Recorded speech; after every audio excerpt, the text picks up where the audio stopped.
Сделаем короткий тест. Возьмите лист или откройте свои заметки, как вам удобней, и выпишите все незавершенные дела, которые только сможете вспомнить. Самое время поставить на паузу и написать. Я уверена, что после такого теста вам сразу станет как-то легче дышаться, легче жить, и можно будет немножечко выдохнуть. И это и есть первый принцип метода GTD — зафиксировать. Если вы захотите в дальнейшем следовать философии GTD, то первое, что вам стоит сделать, это сесть и выписать все свои дела, собрать всю документацию, везде, где бы она у вас ни была, открыть свой Telegram, папку избранное, его разобрать свои входящие, разобрать почту, разобрать счета, какие-то жировки. Все это надо сложить в одном месте и где-то зафиксировать. Я предлагаю использовать для этого Notion, но можно использовать любой электронный блокнот. Хотите делать на бумаге, не рекомендую, все-таки мы живем в 21 веке, поэтому фиксируем где-то всю информацию, что у нас сейчас лежит, пылится, и называем это место, где мы все зафиксируем, словом «входящие». Со входящих начинается маршрут документов, и вообще строится весь порядок с того, что мы создаем такой единый инбокс, и в дальнейшем все должно приходить именно туда. Вы так должны настроить свою систему, чтобы все задачи, все заметки, все первостепенно попадало в этот единый инбокс. Тут важно одно: ничего не оставляем в голове.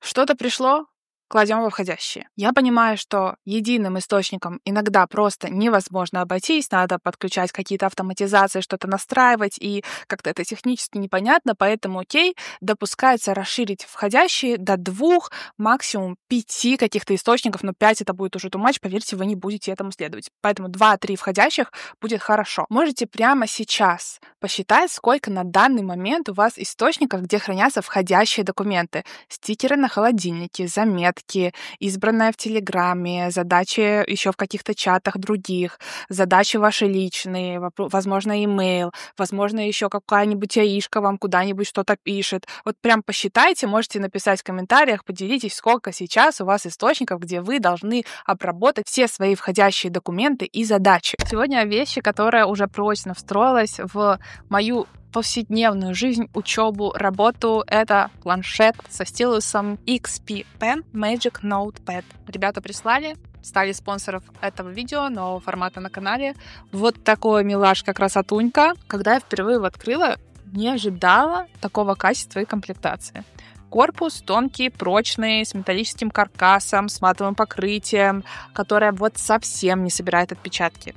Ничего не скрипит, не лифтит. Сборка, могу сказать, что премиальная. В комплекте идет магнитный чехол, плотный, на ощупь супер приятный, тактильный. Есть также зарядка, сменные наконечники для стилуса и, конечно, сам стилус. Он магнитится к корпусу планшета и сразу же подзаряжается от него, то есть не нужно искать кабеля, провода, не нужно ничего отдельно подключать, просто прищелкнулись и готово. У планшета экран 3 в 1, он совмещает с собой и обычный дисплей, и одной кнопкой, нажатием на эту кнопку, я могу перевести его в что-то более напоминающее электронные чернила, и он действительно защищает ваши глаза. Вот так это эффектно происходит в неосвещенном помещении, в темном помещении, или если вы просто хотите вот не такого излучения вырви-глазного, это классное переключение. Вы можете выбрать или формат бумага, или вы можете выбрать черно-белый формат. Я напомню, что они доступны вместе с абсолютно обычным естественным цветовым профилем, в котором работает каждый планшет, но вот светлый цвет и бумага для чернил, они особенно в моем сердечке. Отдельно про стилус. Ребята написали, что у него 16 тысяч уровней нажатий. Для меня это ничего не говорит, но это чувствуется. Нету вот этого торможения при письме, которое вы можете встретить в подобных моделях. Вы пишете и пишете ручкой. Это чувствуется плавно, приятно, классно, настоящее наслаждение, просто никаких задержек. Внутри есть их фирменное приложение XP Pen Notes, и тут вы можете ввести все свои конспекты, как это делаю я. Сюда также можно встраивать шаблоны из Pinterest. Я специально для вас соберу маленькую подборочку, оставлю ссылку в описании к видео. Можете переходить, скачивать на свой планшет и пользоваться. Внутри приложения есть все, что надо. Есть цветные ручки, есть выделители. Все, что я сегодня в выпуск вставляю в качестве графических материалов, было сделано вот прямо сейчас, когда я разговариваю с вами. Я просто это делала внутри планшета. Что еще я внутри делаю? Загружаю сюда ноты для фортепиано прямо в процессе игры, если надо что-то пометить, когда я на уроке с преподавателем, там надо пометить, где у нас форте, где пиано. Все это можно зафиксировать прямо здесь, никуда не уходя, не печатая ноты. Все документы я тоже подписываю на планшете. Мангу читаю, приятно в кафе иногда посидеть. И веду все рабочие записи тоже здесь, потому что у нас сейчас вообще не проблема конвертировать с того, что вы написали рукой, в печатный текст, и вы всегда можете это сделать. Пока я его тестирую, брала его в отпуск вместо компьютера с переносной клавиатурой, по Bluetooth подключила, абсолютно заменил мне все функции, которые мне в отпуске нужны были от компьютера. Получилось миниатюрно и легко влез в мою ручную кладь. В итоге Magic Notepad стал для меня не обязательным, но супер полезным гаджетом, который здорово экономит мне время и энергию для того, чтобы ходить в распечатку, вести конспекты и делать записи. Больше не надо покупать бумажные блокноты, не надо думать, как это потом утилизировать. Я вот нахожусь в эмиграции, как вы можете знать, и часто переезжаю, и бумажные материалы занимают больше всего места при переездах. Например, дневники мне бы совсем не хотелось, чтобы случайно попали не в те руки. Я могу делать все на нем, загружать в облако или никуда не загружать. Могу рисовать, писать конспекты, заполнять какие-то околобумажные дневники, но мне для этого не надо никаких вырезок. В общем, все приятное, все с собой. Просто положила в сумку, побежала. Работает, не тормозит. И очень приятно, что стилус не тормозит. Я еще раз это отмечу, потому что у меня был опыт уже с планшетами и со стилусами, и очень частая проблема, что стилус подтормаживает, к этому возможно привыкнуть, но это неприятно. А здесь вы реально как будто бы пишете ручкой. Из личного опыта иметь дома один планшет на семью очень хорошо. Не для просмотра видосиков, а для вот всяких таких заметочек, для документов, для того, чтобы быстро кинул с собой в сумку, пошел и уже имеешь под рукой всю нужную информацию, не таская с собой ноутбук. Оставляю ссылку в описании, и все дополнительные материалы вы также сможете найти там. И после того, как мы собрали все входящее, у нас следующий шаг — это самый главный вопрос системы. Требует ли это входящее действие? И если не требует, то значит его надо удалить, или пометить тегом когда-нибудь, то есть мы на неопределенный срок откладываем, мы будем еще подберемся к тому, как мы пересматриваем все это. Но пока это действие не требует, значит, это улетает, это вообще не в нашем фокусе. Или, возможно, это нельзя удалять, но это должно быть под рукой, значит, это какой-то справочный материал.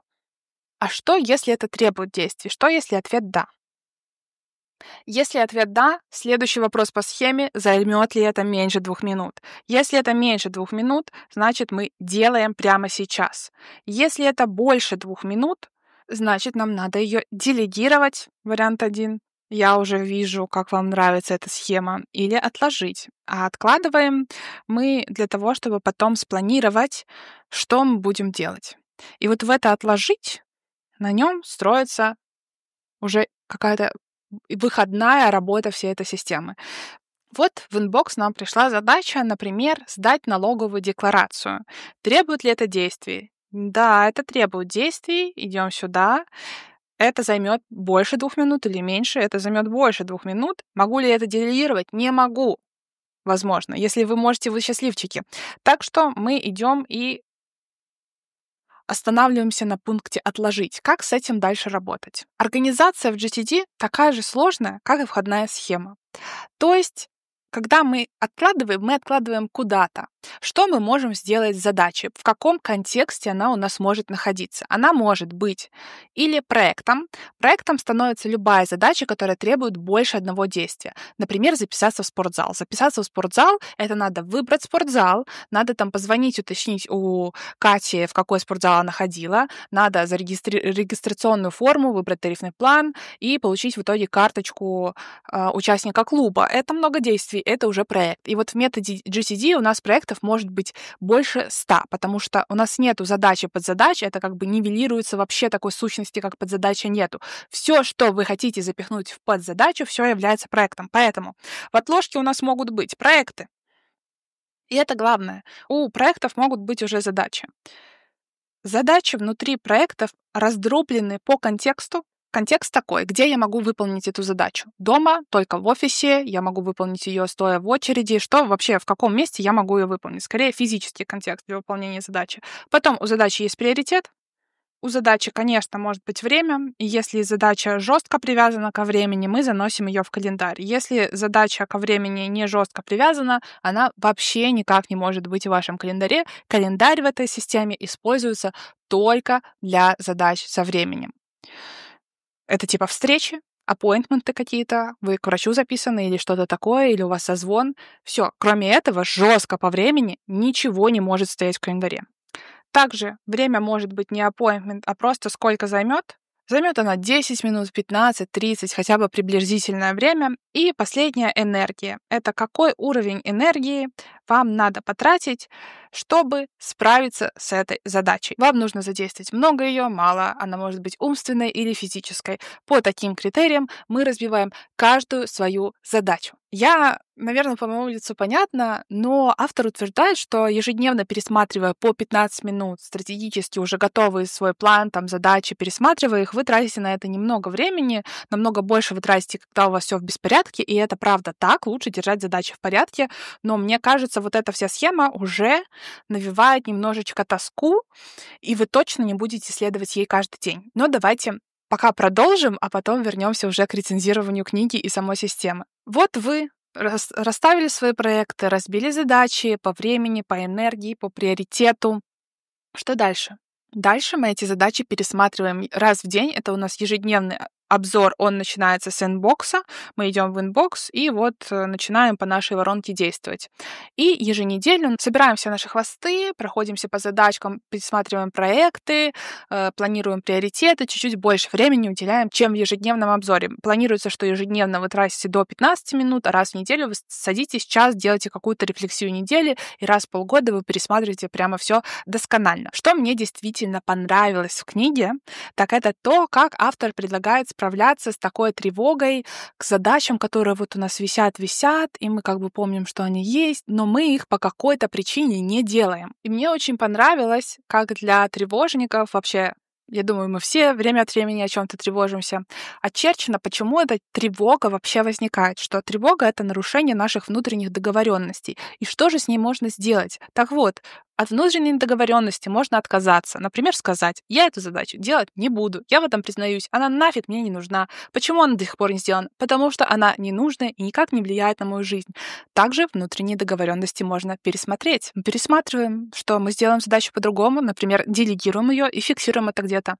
Или можно ее сделать. Все. Избавление от тревоги за 5 минут. Вот такая коуч-сессия — это то, что мне очень понравилось в этой книге, а также та мысль, что когда мы работаем с внезапными задачами, мы работаем с внезапной задачей не потому, что она прилетела, и ее легче всего сделать, а ведь на самом деле, вы могли по себе замечать, я думаю, большинство из нас такие люди, которым легче работать под наплывом каких-то дедлайнов, под наплывом внезапных задач, чем сначала охватить полностью взглядом вообще нашу жизнь и какая задача нам действительно сейчас принесет пользу. Для этого надо намного больше включать мозг. А включать мозг мы очень ленимся. Опять-таки, не потому, что мы такие плохие, потому что так биологически надо сохранять глюкозу, вообще надо сохранять сахара и энергию.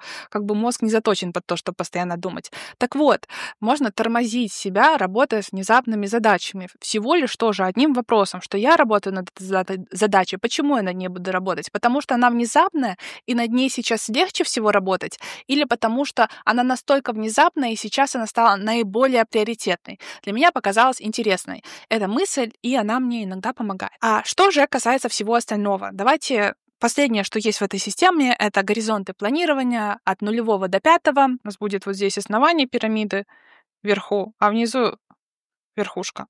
Основание, текущие проекты, потом области, цели на 1-2 года, видение 3-5 лет. И 5, самая верхушка, это миссия и принципы. И как-то принято в мировом сообществе планировать сверху пирамиды вниз. Получается, мы сначала обозначаем свою миссию и принципы, а потом идем вниз. Так вот, автор предлагает пойти от обратного и сначала планировать основание свое, то есть ежедневную текучку, и уже потом подбираться к миссиям и принципам.